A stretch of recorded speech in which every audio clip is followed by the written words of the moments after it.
We run Facebook ads for some of our customers, and some of the guys that are able to contribute just a little bit, create a little content for us, tend to see a lot more success than those that just kind of like say, hey, use stock images, use stock videos.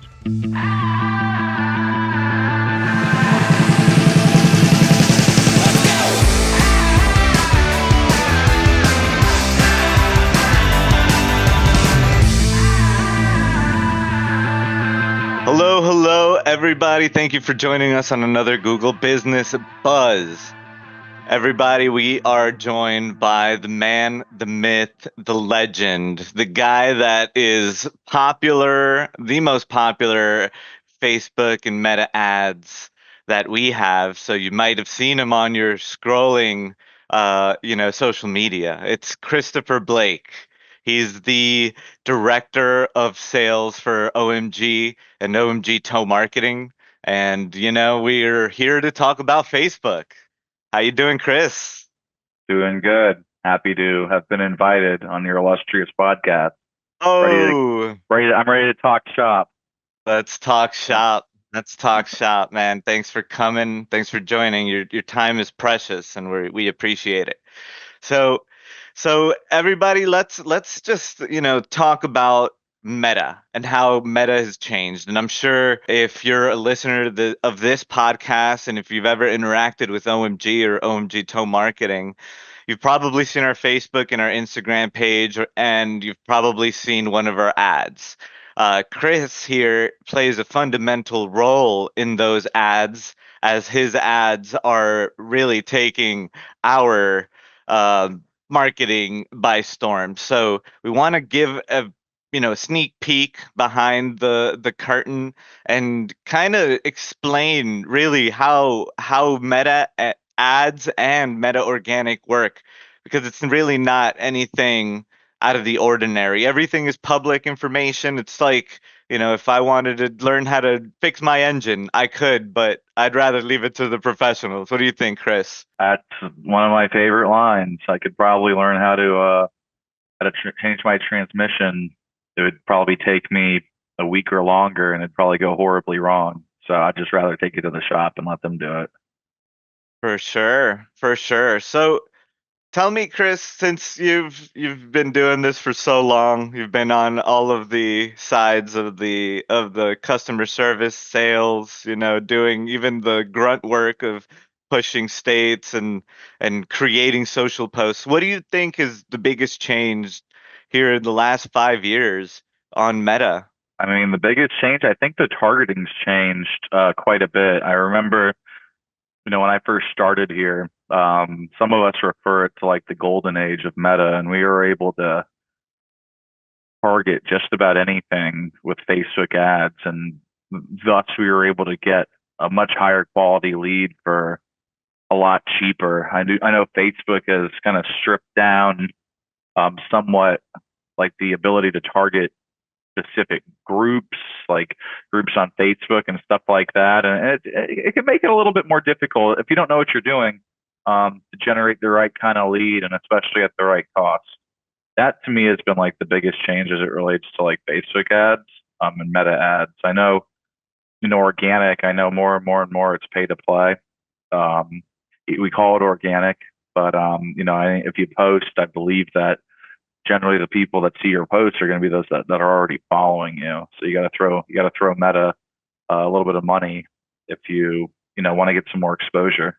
That's totally true nowadays. And yeah, it was called like Facebook Zero, I believe, when they zeroed out your organic content to anybody that's like really just your top followers. And even then, it's rare that they even see your content. But the targeting, you mentioned it, right? Targeting has changed so much drastically. They removed things like how much people make, what kind of car they drive. We used to be able to know like really, really intricate details of people's lives that allowed us to target them really well. Now they talk about creative being the new targeting. What do you think that means, and like how has OMG been able to leverage that? I believe that AI is looking at everything. So when you put an ad out, when you're talking about whatever you're talking about, let's say it's improving your Google local rank, I think Facebook's going to know what that ad's about, and Facebook's going to serve it to people that are likely going to be interested in that. The way it's affected us, I mean, like I'm our director of business development. We invest a boatload of money into Facebook ads. That's how we generate the vast majority of our leads for our sales department, which is like it's over 20 people, and they need leads. We're running ads right now with my beautiful face on it, um, about like verification issues, people having issues with their Google Business profile being suspended or unable to be verified. And I mean, God, we are getting so many relevant leads, and I mean the volume is insane. And I think Facebook has picked up on people are commenting on it like crazy. People are liking it, and I think Facebook picks up on that it's a popular ad and maybe serves it more. And it's just causing the leads to just increase and increase and increase in volume. Absolutely. And like let's think about why that is, it's you said it. People have this pain point, right? And Facebook knows and the AI knows who does, but how do they know? What are the data points? Where are they getting the information to feed that into the right user? I think it's really everything that Meta owns, right? And let's talk about like Facebook and Facebook communities and groups. They have access to these platforms where we even see towers gather to talk about their industry, HVAC people gather to talk about their industry, lawyers, doctors, etc. uh, these are places that AI knows uh, that people are talking about this topic. Now when we post a video with you and your background is a suspended Google Business profile, I believe the AI is picking up that picture along with your transcript, along with everything you're saying about it, and saying, "Oh my God, yeah, I know this image. I saw it at in this Facebook community because they were having this issue too, and nobody knew how to solve it. So this company knows how to solve it. Let me feed the ad to this kind of user and." People like them, like if you talk to people that run Facebook ads and Meta ads daily, they complain about, going into the back end and finding that a ads advantage has been automatically, checked off, and they've the day prior they made sure to make sure it's off, and then today it's on, and it happens. It's a battle, and it's just something that I think is inevitable. That is going to help us and people on Facebook and Instagram and WhatsApp, all of the Meta platforms make more money. So that's what I'm thinking. Did you hear? I don't know if you heard that, WhatsApp announced that they're going to do some ads through WhatsApp. Huh. Now, isn't that crazy? What do you think about that? Trying to think how it would be used. I mean, I have WhatsApp from being in college. And my dad goes to Europe a lot, so I have WhatsApp, to communicate with him. I guess they would serve it in the messages portion. I don't use it that often. No, right? Yeah, I mean, here in the United States, it's something that's not really picked up. Outside of the United States, it's super popular. It's free. You can make phone calls on the Wi-Fi. It's super cheap. And I think, yeah, however they do it, it has to be elegant. I'm not really sure how they're gonna do it, but it has to be elegant. I've seen how like Meta AI like makes announcements, and even Zuck will make an announcement through like an Instagram page, and it comes up in your IG. It's like maybe that'll happen. Maybe it'll be like something like in Gmail. They have their sponsored ads right up above where you might even click into it because it looks like a good email. So it's yeah, the sky's the limit there. But you know what they're doing, and something that like I pretty sure saw in a podcast today, they're using the free, like free platform business model, and then getting people used to that platform and then inserting ads. And it's something that Google did, it's something that Facebook did, and now they're doing it with WhatsApp. They're probably going to end up doing it with Open AI and all of the different AI bots and providers. Yeah, I mean, look, I'm a sucker for a Facebook ad. I mean, God, if I open up my Facebook right now, there's probably an ad maybe about like Miami Dolphins season tickets. There's probably an ad about, I'm into kind of like health and wellness somewhat. So there might be an ad about like a local, like a sauna joint or like a cold plunge. Maybe I probably have an ad about like a marketing tool, like SEMrush or something. I mean, look, Facebook serves me ads that I like. Um, Hmm. and I buy stuff from Facebook ads all the time. So if it's done right, like I'm game for it, and like clearly it works.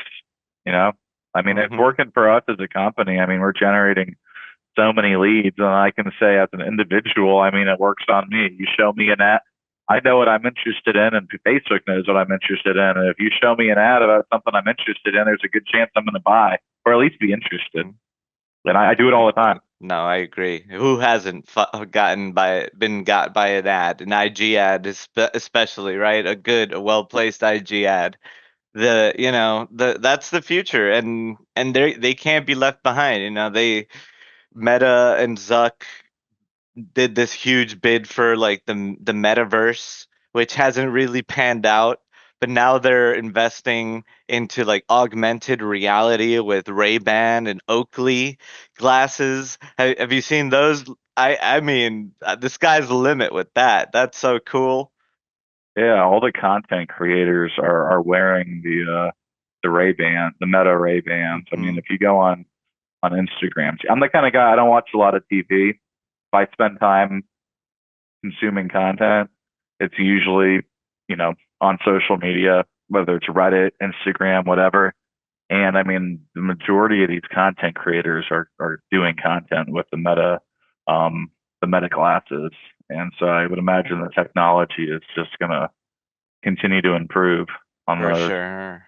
That's so cool. I don't know if you saw the Club World Cup that just happened here in the United States. They fitted the refs with something like what the Meta glasses could do. They with cameras right in their eye view, and it's a view that we haven't seen before in soccer. So it's going to be revolutionary what you could do with that. Like the Oakleys are now that's more of a sports focused company. What do you think? Like that's going to help. It's going to be able to track everything while you put it on. It's like the best wearable you can get. Yeah. Look, I mean, I love sports. Like I just finished watching the quarterback show on Netflix, and I mean, they really have unprecedented access to like the practices and their day-to-day life. So, I mean, like there's whether they're wearing the Meta glasses or doing it just with like placing cameras everywhere. I mean, it's definitely coming into everybody's life, and I'm generally for it. Yeah, no, Yeah. we're on the same You page. got to be for it. You don't have a choice. Absolutely. No, for sure. It's coming for us. The way that we focus here on our own ads and our own marketing in general, we like visit our socials. You'll see how we post. We post organically and we do ads. And that's how small businesses all over the United States should be doing it. We have thousands of clients that allow us to handle their marketing on Meta, and this is something that we preach and we practice. So uh, you know I would encourage everybody to think about doing at least a post a week if you're not already doing that. If you could do more, do more. People love authentic content, right? Right from the shop, right from your trucks. Most trucks have cameras nowadays, right? You have to have it for liability reasons, and that content is amazing. There's this guy that I follow. He's a repo guy. He's on TikTok. I only have TikTok to follow him, and it's his content is amazing. So, if you guys do any type of service that is interesting to people, like most things, like from the top of a roof, cutting down a tree, cleaning out a duct so that people can see how much those services are needed. That is the content people want online. And I mean, I've been down rabbit holes where I know I need something, and I just watch and watch and watch content until I actually make a decision. Yeah, I mean, I know for our customers, like we make these really nice branded posts, and they're professionally done, they're graphic design. I think that's important for like your brand. Like, hey, here's the Henry's Contractors like brand. But that in the field stuff is like, I mean, it's necessary. They're both necessary. The branded stuff's necessary, but the in the field stuff is necessary. I mean, I'm part of a Facebook group, a local Facebook group. I live in Plantation, Florida. It's called Plantation Nation. A really skilled like renovation guy. His name is Paul Silvers, and I mean he posts before and afters of every single job he does. Like, hey, look at this sick like luxurious bathroom we just did, or like you said, like the guys at the air duct cleaning. Like imagine like I've seen them where they post a picture of like somebody's dryer removed from the wall, and then next to it they have a pile of lint higher than the dryer, and it's like that's something you could just easily snap a picture while you're in the field, and it's going to help you get more play, and ultimately help you get more leads. It's really like we talked earlier about like the video that I made, like the ad we're running with my face. It took me 30 seconds to make. I mean, you can easily pull out your phone and snap a quick picture while you're in the middle of a job and just, post it on Facebook later, when you're left busy. It's not really high effort stuff.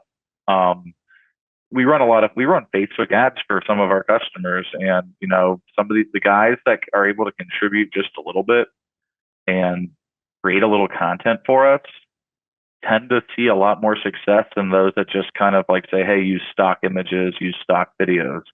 And, like I said, I create a video in like 30 seconds and it's generated thousands of leads. So, like, isn't that something any business owner should do? Take 30 seconds to record a video of yourself talking about your service. Let us target it to people on Facebook and potentially generate thousands of leads for yourself, or hundreds. Minimum. That's the minimum. If you love your business, if you love your brand, like most business owners that think of their business as their baby, that's what you're doing. You're nurturing your business by creating authentic content around your brand. And not only is that seen by the AI, by Meta's AI and delivered to people, they have to have this, some sort of metric to see if it's authentic content, because I think they're going to crack down at some point on AI stuff. But then when you think about it and when you review the Google Business Profile and how they're also pulling Instagram and Facebook Reels into the SERP, into the Google SERP, right? So there's short videos now that are part of the menu, and the actual GBP is pulling in the business's social media content. So that has to be affecting rank. So now not only is it just best practice, but I think it's a requirement to really make sure you're not being left behind on Google search and maybe even AI search. Yeah, I mean, look, I always tell people, I mean, Google cares very much about Facebook. I mean, so I just Googled, there's a large towing company. I know we probably talk about towing companies quite a bit on this podcast because towing is an industry that we have a very large footprint in. But I Googled a local large towing company called A Superior Towing. I just put their name in. The third search result is Facebook. Second's Yelp. This shows to me that tells me Google cares about and likes Yelp and Facebook. So that tells me that 8 Superior Towing, for the sake of this conversation, needs to be on Facebook. They need to be active on Facebook because Google's pulling, when I'm looking for their company, Google is throwing in my face, here's their Facebook page. And, that's just going to help feed the beast, feed the machine. I go to, I probably go to 6 trade shows a year. And I do seminars, talking about marketing, and my message is pretty similar to all these seminars. And it's like feed the beast. Like Google wants information from everywhere, from every corner of the internet, from your Yelp page, your Facebook page, your MapQuest page. Some of these pages that you never think you'd get a customer from. Will a tow truck company ever get a customer from MapQuest.com? Probably not. Maybe, but Google looks there, so you need to be there. And being on Facebook is clearly one of the prominent places that Google is looking to find information about your company. So well said. Feed the beast, guys. Feed the beast. I think we should wrap it up there. Chris, this was a great conversation. People, thanks for joining us. Thanks for taking time out of your day to listen to this. And if you haven't already, like this video, subscribe to the channel, share it with your friends and your family, and comment. Leave us some feedback. Chris, thanks a lot, man. Thanks for having me. Bye, everyone. Bye-bye.